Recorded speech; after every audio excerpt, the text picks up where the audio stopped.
J'ai la Rolex au bout du bras et j'ai le bras au bout de l'épaule. What's up guys, c'est Sujo, on se retrouve pour une...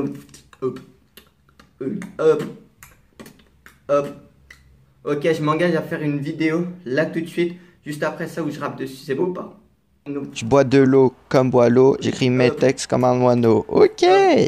Donc aujourd'hui on va faire une vidéo sur mon animé préféré, qui plus est, Boku no Hero. Petite image qui va vous faire kiffer l'animé tout simplement.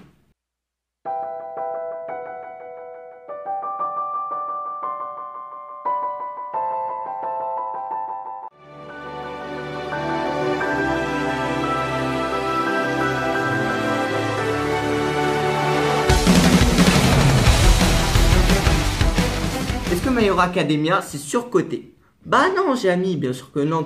Alors mes informations je les trouverai de moi-même le King, de Manga News qui est un site qui référencie les mangas. Oh. À mon avis vous êtes assez intelligent pour le comprendre. Et bien sûr Wikipédia que tu utilises quand tu fais ton exposé sur Shakespeare que tu dois rendre la semaine prochaine. Donc maintenant tu likes cette vidéo, tu la regardes jusqu'au bout, tu t'abonnes, tu partages, tu commentes, tu vas sur mon lien Insta. Sur mon lien Insta, ça va te rediriger sur mon lien Twitter. Grâce à ce lien Twitter, ça va te rediriger vers un site tiers. Ce site tiers va te permettre de gagner 1 euro. Non, c'est faux, c'est totalement faux, mais bref. Aujourd'hui, on va parler de My Hero Academia. Et vous avez remarqué, j'ai changé, je préfère être debout, comme ça, si j'ai envie de faire le flow, je fais le flow, c'est tout simple. Voilà, 30 secondes de flow. Non, c'est faux. N'importe quoi, il est malade, celui-là, quoi. Alors, l'œuvre de... C'est quoi ce vieux blaze aussi? L'œuvre de Kohei Horikoshi. Yes, j'ai réussi, je vous assure, ça fait au moins 10 fois facile que j'essaie. Déjà, en même temps que je vous parle, je vais faire les proches des photos après.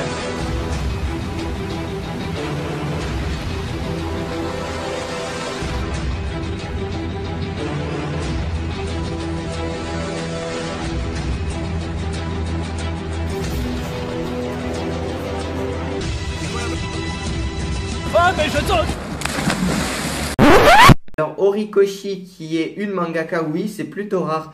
Parce qu'en général c'est des hommes. C'est une mangaka de 33 ans et si tu prends 33 tu le retournes, tu rajoutes 33, tu le superposes dessus, ça te fait un 8, 8, 8, si tu le divises par 2, ça te fait un nombre, ce nombre là si tu lui rajoutes un nombre ça te fait 666. C'est pour ça que ça a percé son animé. Et bref, je vais quand même continuer parce que franchement après Anna ils vont dire hein, il dit n'importe quoi. Elle a fait ses études dans l'université de Nagoya, qui est une université prestigieuse au Japon. Ensuite, Madame, en 2019, a remporté le prix Harvey, qui est un prix qui est donné aux comics, mangas, etc.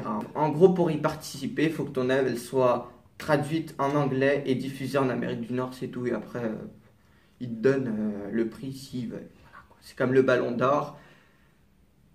Je m'arrête sur ce débat, Et c'est un prix d'assez bonne renommée. On peut le considérer comme moyen au niveau des renommées. Après, c'est pas mal. Franchement, pour un début de carrière, c'est plutôt pas mal. Voilà, là, on met les parenthèses. Si ton rêve, c'est d'être mangaka, abandonne tout de suite, c'est que pour les Japonais, il est fou, lui, comme malade. Cette autrice, est-ce qu'on peut dire cette autrice ou ce Tetris?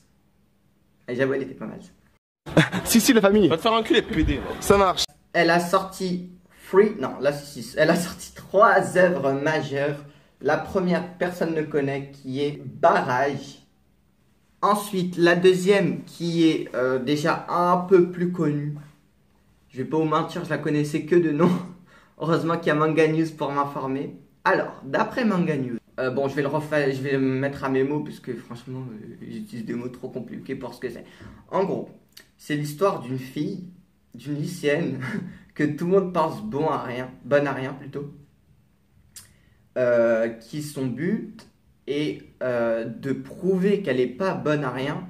Donc, attention, incroyable, elle veut être employée dans un zoo.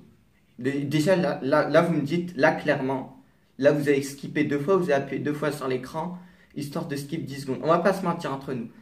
Mais là, ça devient un peu plus intéressant. Elle arrive à trouver son job. Bon, attends, parce que si l'histoire tournerait autour du fait qu'elle trouve son job, il suffit de demander à Mohamed Eni, qui a toujours pas de job. Ou encore Daouf Gangsta, le plus beau de tous les robots, oubliez pas les règles. Mais non, c'est pas que ça qui se passe. À la fin de sa journée, ouais bon, elle est engagée, tout ça, elle signe les papiers. Et à la fin de la journée, quand le zoo il est fermé pour les spectateurs, est-ce qu'on peut dire ça pour un zoo? Je vous le dis tout de suite au montage. Merci. Bref, alors, c'est pas, on se rend compte que les animaux, ils se transforment en créatures hybrides. The Promised Neverland, le délire. Bref, je vais pas vous raconter la suite parce que j'en sais rien, j'en sais rien tout simplement. En tout cas, moi ça m'intéresse pas. Mais si vous, ça vous intéresse et que vous êtes une personne incroyable, quoi, franchement incroyable, bah vous likez. Non, rien à voir. Vous allez ici. Voilà, il y a le nom de l'animé. Vous le tapez sur Google parce que j'aurai la flemme de le mettre dans la description et surtout. Personne ne va cliquer, j'en suis certain. Dites-moi qui aurait cliqué. Allez dans les commentaires et dites-moi qui aurait cliqué. Sérieusement. Et surtout, l'œuvre numéro 3 de l'œuvre principale, surtout numéro 3 de la jeune mangaka, c'est celui dont on va parler aujourd'hui, Boku no Hero, aka My Hero Academia. Alors, My Hero Academia a commencé à être diffusé dans le Shonen Jump. Inutile de vous expliquer ce que c'est. Bref, a commencé à être diffusé dans le Shonen Jump dans les années 2014. Ce shonen, parce que oui, c'est un shonen. Bon, je pense que vous vous en doutiez quand même, un minimum. Alors, déjà, c'est dans le genre fantastique, aventure et aussi magie. Bon, alors je vais vous raconter l'histoire avec mes propres mots. Je préfère, c'est plus naturel tout simplement. Et pardonnez-moi tout de suite, j'ai oublié quelques parties. Voilà. Alors, ce shonen aborde la vie d'un jeune héros qui vit dans un monde où 80% de la population a des pouvoirs de super-héros. Enfin, qui a des pouvoirs tout simplement. Et ces pouvoirs sont appelés dans ce monde des alters et pas les alters que tu soulèves. Non. Ce personnage principal qui a comme nom Izoku Midoriya a comme but de devenir un super-héros. Parce que dans ce monde, il y a des super-héros et des super-vilains forcément. Et ça se cogne entre deux. Et lui, son rêve, c'est de devenir comme son héros de toujours qui par la suite... vous verrez ce qu'il devient pour lui. Bref, avec ça, il découvre qu'il fait partie malheureusement des 20% de la population. En gros, 2 enfants sur 10, c'est quand même assez rare de la population qui n'ont pas d'alter. Mais il continue malgré tout ça à se battre pour parvenir à son rêve. Parce qu'il a l'esprit de combativité qu'il a développé au fil du temps. Grâce surtout à son rival Bakugo. Cette aventure se déroulera bien sûr avec ses amis Tenya ou encore Oshako. Et aussi avec toute sa classe, mais bon, ça vous le verrez plus tard. Il découvrira son modèle de toujours et c'est là où l'aventure commence sérieusement. Si t'as pas encore commencé, une chaise dans la tête, c'est bon ou pas? Je peux dire que j'ai fait le café quand même avec ce résumé. Notez-le sur 10 en bas, en commentaire. Là, on va passer à la partie là où... Là, je vais commencer à esquiver, ensuite je vais mettre des golden à la 3e partie. Alors, cette partie-là sera la partie 2. Alors, on va catégoriser tout simplement toutes les critiques qui disent que l'anime est surcoté. C'est d'ailleurs la question qu'on va répondre aujourd'hui. Bon, je vous spoil un peu. Moi, je suis un spoiler, voilà, comme ça. Je trouve que l'anime n'est clairement pas surcoté. C'est d'ailleurs pas pour rien que c'est mon anime préféré. Donc, leur argument numéro 1, c'est que le style de l'anime a été vu et revu et qu'il est plutôt redondant. Je répondrai dans la 3e partie. Là, hop, il y a une golden qui risque de partir, esquive et ça part sur un coup de coude. Moi je vous le dis, moi comme The Kairi, papa. Je pensais pas ça de toi. Et mon coup de Twitter. Fils de pute, ma lumière. Mais regarde, c'était qui The Kairi? Alors tout d'abord, ils disent que l'anime est redondant. ils disent que les personnages ne sont pas assez développés et travaillés. Avec ça, oui, ils disent oui, les personnages, ils sont copiés. Exemple, lui, c'est lui, mais juste dans My Hero, il avait... Bref, avec ça, ils disent aussi que tout simplement, ce que tout le monde dit, quand tu es en manque d'arguments, pour moi, c'est clairement un ad hominem. Oui, voilà. Jean Philosophe, Sujo, 2019. La philosophie est une vie qui se vit avec philosophie. Tout simplement. Alors, ils disent quoi? Ils disent que l'œuvre, tout simplement, utilise tous les codes de shonen de base pour pouvoir percer. Ok? Je dis rien pour l'instant. Ensuite, ils disent aussi que les vilains ne sont pas assez développés, que c'est clairement des vilains de bas de gamme qui font pas peur. On va laisser passer pour cette fois. Enfin, pour cette partie en tout cas. Ensuite, ils disent que l'œuvre est faite seulement pour les petits de moins de 13 ans. Ok. Bref. Avec ça, bien sûr, ils critiquent leur rival, qui est Bakugo. Ils le critiquent ouvertement. En plus, ils disent ouais, il fait que de crier, mais je sais pas toi. Donc, ils le critiquent, ok. Ils disent que les personnages ne sont pas assez développés, surtout les amis de Izuku. Bref, à part ça, là on va passer au high kick, un petit kick comme ça, un revers de la gauche aussi. On va passer à la partie 3, non ça c'est 6. On va passer à la partie 3, regarde 1, regarde 2, regarde, non. Alors on va passer à la partie 3. Alors là je pense que je vais mettre un petit coup de coude par-ci, un petit coup de coude par-là. Alors tout d'abord, on va faire point par point. Alors tout d'abord, Jean-Michel, à quel moment ça a été vu? Ok, dans les comics, dans les films d'action, dans les trucs comme ça, dans les bandes dessinées, ok. Mais donne-moi un manga, à part One Punch Man, parce que pour moi ils sont sortis un peu près en même temps, ça compte pas. Et tout simplement, pour moi, l'intrigue n'est pas du tout la même chose, du coup, rien à voir entre les deux animés. Et en plus, pour moi, clairement, à partir de la saison 2 de One Punch Man, il y a un écart qui s'est creusé entre les deux. Franchement, il m'a déçu, mon One Punch Man. Mais bon, c'est pas le sujet de la vidéo. Alors, c'est redondant. Non.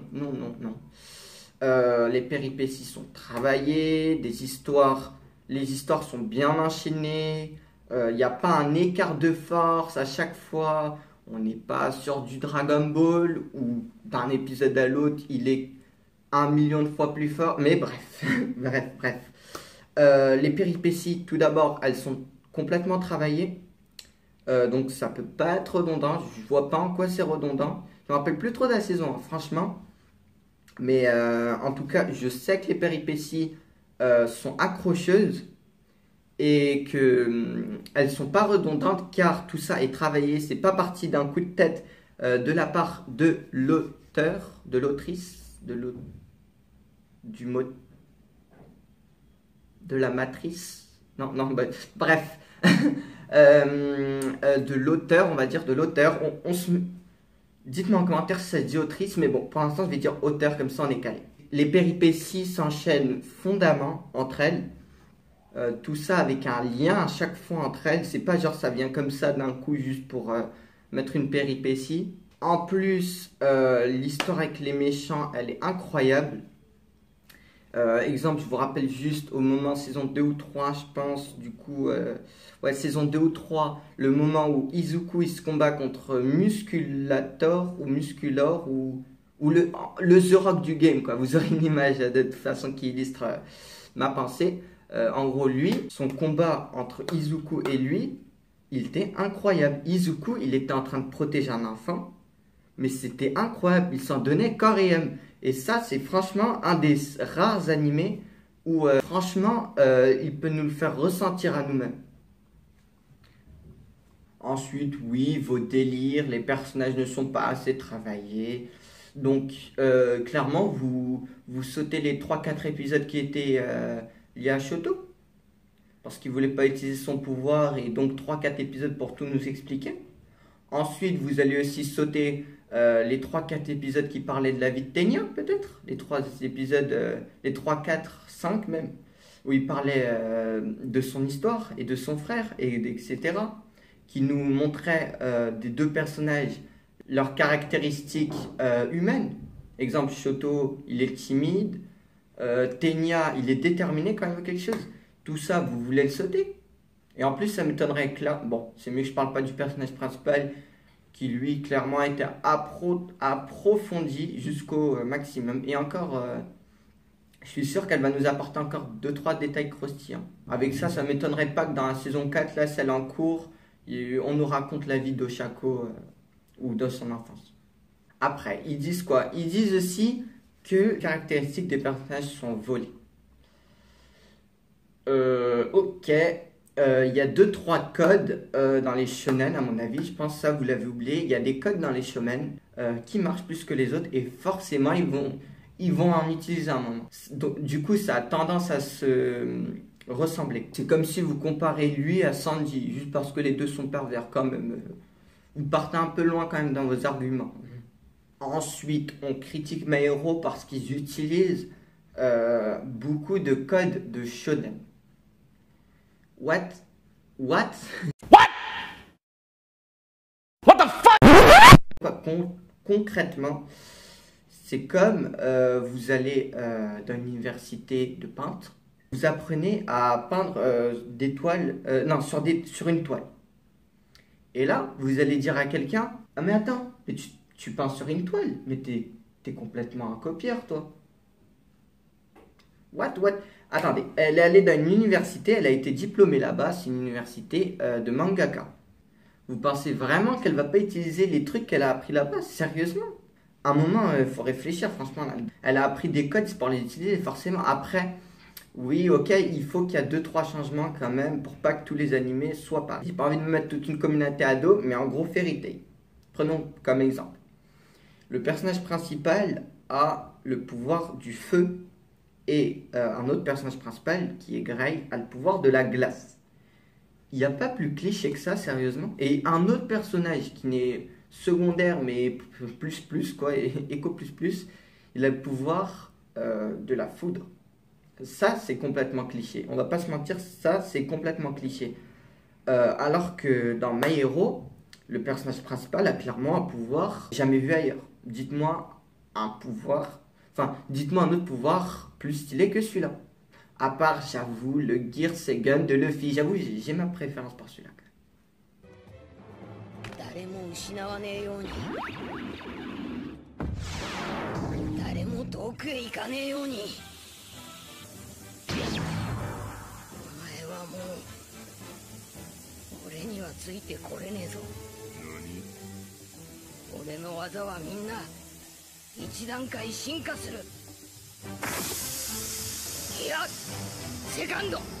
Bon, d'accord, Shoto, quand même, il n'est pas original. On va pas se mentir entre nous deux.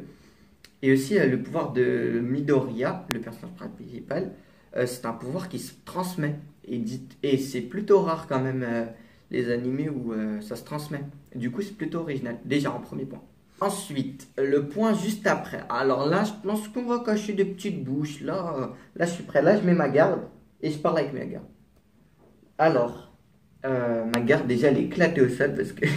Tout d'abord, les héros ne sont pas assez travaillés et ne font pas peur. Ok, je peux comprendre que les articles que j'ai vus ou encore les forums que j'ai lus, ils dataient d'il y a un certain temps, donc ils ne pouvaient pas savoir ce qui se passe dans cette saison actuellement. Skippez de 10 secondes si vous voulez pas que je vous spoil. Je spoil maintenant 3, 2, 1. Oui, dans cette saison, il y a Eri, une fille, et son père est un vilain, il lui coupe la peau et le sang, et il en fait des balles. Voilà. Vous pouvez revenir, les mecs.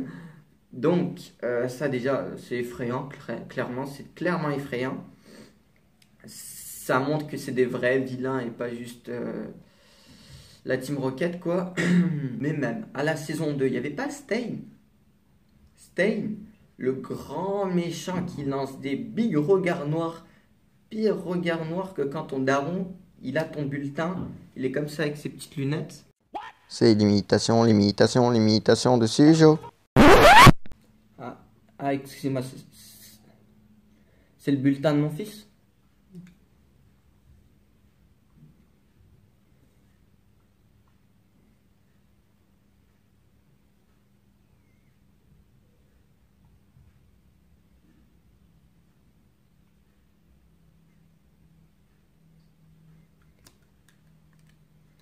Excuse-moi, vous pouvez aller dans la chambre d'à côté, je lui parle 2 minutes. Alors là, toi. Oh, hein, tu m'expliques? Tu m'expliques c'est quoi ce 5 en sport? C'était en groupe et mes potes ils voulaient pas travailler. Et ce 2 en maths? C'est parce que la fonction c'est ça. Ensuite, ils osent dire que l'œuvre est pour les moins de 13 ans. On va laisser passer celle-là pour cette fois. Ensuite, le rival, il fait que crier. Oui, il est pas mature. Oui, il est nul. Nanani. Wesh. Vous êtes sérieux, les gars, là? Vous êtes sérieux? Mais c'est... Katsuki, il est fait pour avoir il a un but comique dans l'intrigue. Bah, c'est pas un film d'action, quoi, tout simplement. C'est fait pour se divertir, pour être là, posé devant ton écran. Petite 16, petite canette, petit yaourt blédina à gauche, petite canette de coca à droite. Au calme, posé, quoi, j'ai envie de dire. Ensuite, il commence à dire, surtout les amis de Izuku, ils sont mal travaillés. Ceux de sa classe, nanani.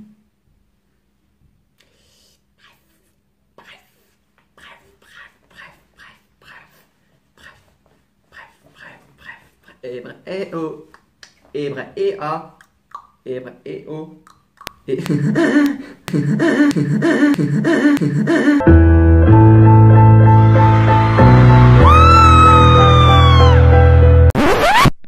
Bref, suite à tout ça, conclusion du fait, non, My Hero n'est pas surcoté, il n'est clairement pas surcoté, et encore moins fait pour faire du bif, comme on dit, dans le milieu du bœuf. Bref, oh, ça arrive, incroyable celle-là. Bref, n'hésitez absolument pas sur le bouton rouge qui se situe juste en bas. Il y a un bouton en dessous, bref. Ok, moi je suis rouge, mais c'est pas sur moi qu'il faut cliquer, les mecs. C'est un bouton en bas qui ressemble à ça, voilà. Hop. Et vous cliquez, il devient gris comme ça. Et après, vous activez la clochette si vous êtes des vrais.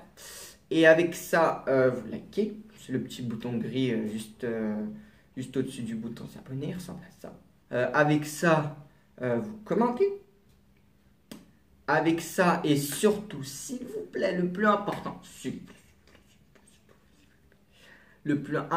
clique sur l'écran une fois. Ensuite, vous appuyez sur un bouton qui doit être ici, à mon avis. C'est une petite flèche. Vous appuyez et vous partagez le plus possible, s'il vous plaît. Je suis un nouveau youtubeur et j'ai cherché encore une communauté, s'il vous plaît. Avec ça, le plus important, n'oubliez pas, le but premier de My Hero Academia, et c'est pour ça que je le kiffe autant. Le but est de nous divertir, de nous donner la volonté et surtout, peace. Voilà, les mecs, les gens. Voilà, vous aurez remarqué que ça fait quand même pas mal de temps que j'ai pas posté une vraie vidéo. Je vais vous montrer tout de suite la raison. Et j'espère que après ça vous allez me pardonner. Voilà. Erreur de ma vie, j'ai acheté la Switch, c'est tellement bien cette chose. Je l'ai acheté en plus avec ce jeu là. Et bon, j'espère que vous me pardonnerez les mecs. En tout cas, nous on se retrouve bientôt pour des super vidéos de qualité. On reprend le rythme, une vidéo tous les dimanches, 10h30. Soyez au rendez-vous, voilà. En attendant, s'il y a des gens qui croient qu'ils sont forts sur ce match, ajoutez-moi. Mettez-moi vos codes en barre de commentaires et vous inquiétez pas, je vais vous laver un par un. Il n'y a pas de souci. S'il y a une liste, il n'y a pas de souci. Bref, les mecs, je fais trop le fou pour quelqu'un qui a 2 semaines de gameplay sur la Switch. Sur la Switch, oui, je dis Switch. Bref, je vous laisse ici, les mecs. Allez, on se retrouve pour une vidéo la semaine prochaine à 10h.